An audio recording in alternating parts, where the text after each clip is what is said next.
In this video, we're going to try to distill 35 years of playing and 4,000 some gigs into a little small chunk of information for you to use.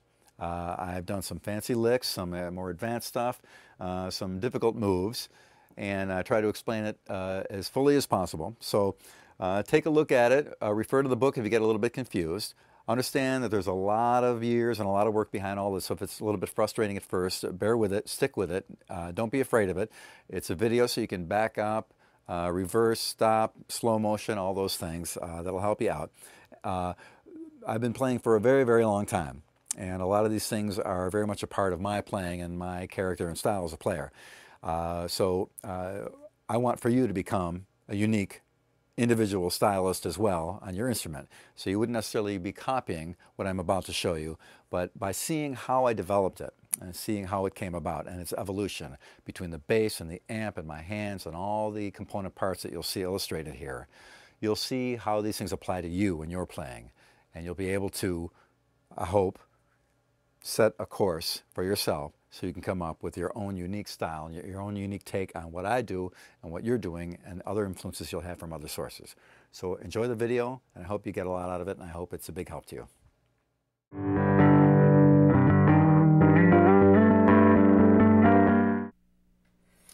Something I'd like to cover is the relationship between the bass, my hands, the electronics, and the amp, and how that loop works. I noticed when I was very young and beginning, if I'd play something on my bass and it would make sense to me and I would be able to do it, I'd go out and plug into an amplifier and play live, and I couldn't do it. For some reason, there was a difference between plugging into the amp and playing and me sitting at home playing. I could do all these little nuanced things and harmonics and bends, and I'd hear all this character to the playing. I'd plug into the amp and a lot of it would be gone. I wasn't sure why that was, and over the years and thousands of gigs, literally, I came to the conclusion that the dynamic range of the instrument, without being plugged in at all, is so much. The loudest note it can make and the quietest note it can make that you'll hear are only so much dynamic range, as we call it. When you plug the bass in, the electronics into an amplifier, suddenly expand the dynamic range artificially to a very much broader range.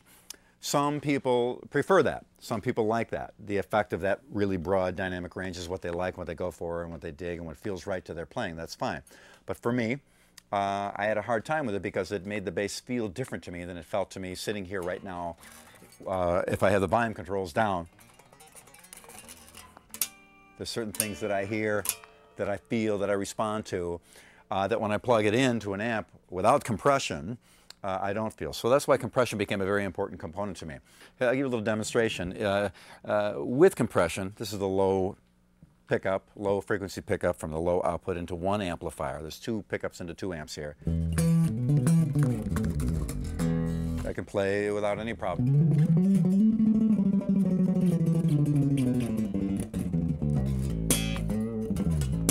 Okay, that's working for me now. Without compression,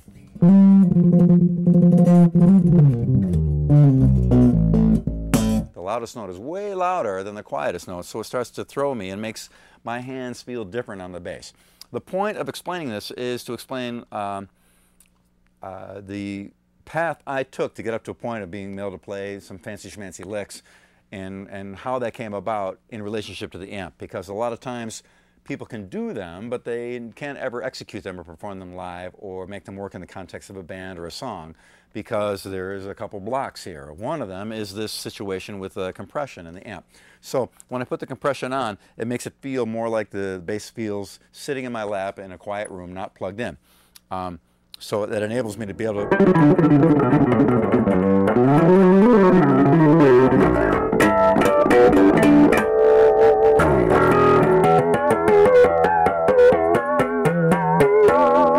harmonics are in there, all the character is there.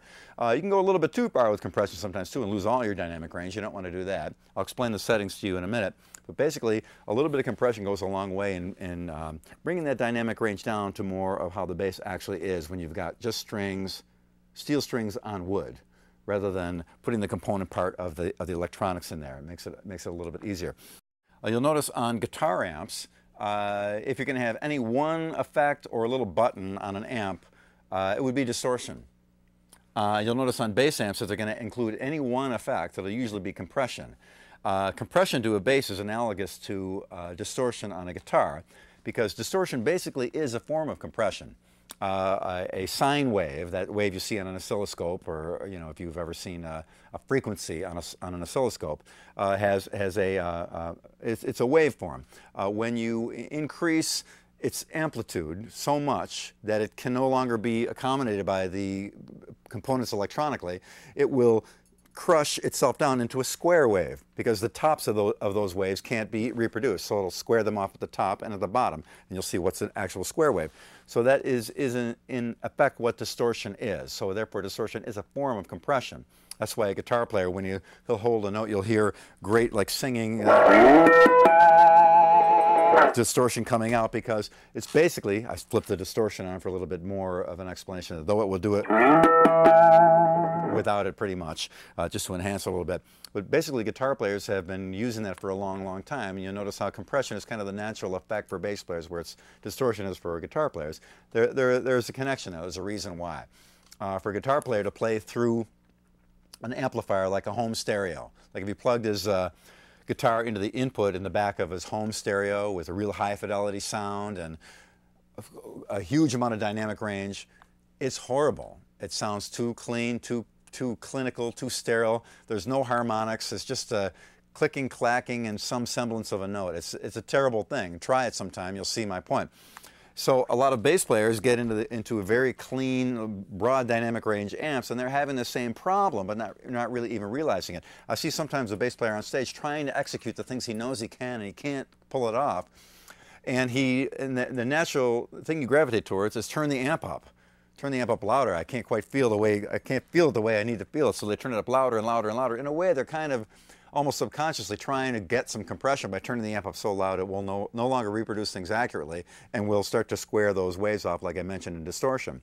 So he's basically, whether he knows it or not, he's kind of longing for that compression, just to bring that dynamic range down and make the bass feel more like it's supposed to feel in his hands. So that's one of the very, very important components of my playing, to be able to play a lot of fancy schmancy stuff, loud, live, and also to be able to make it fit in context with the band and not stick out, and make me feel comfortable as a player. So when I'm on the stage, it helps me to interact, get my bass to fit in with the sound of everything else. There's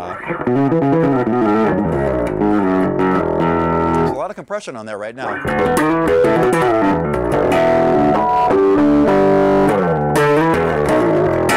There's still a dynamic range as well. So there's a happy medium. I have I'm not sure what the ratio is. I'll go over that in a minute. But you have to experiment with it for yourself, because it is a feel thing. How much compression you need, what type of compression you need, if you want to do it. And it is an advanced thing. So be prepared sometime to just sit down with a compressor plugged in, with your bass plugged into it, fiddle around with the knobs and find out what each one does and how it affects what you're playing.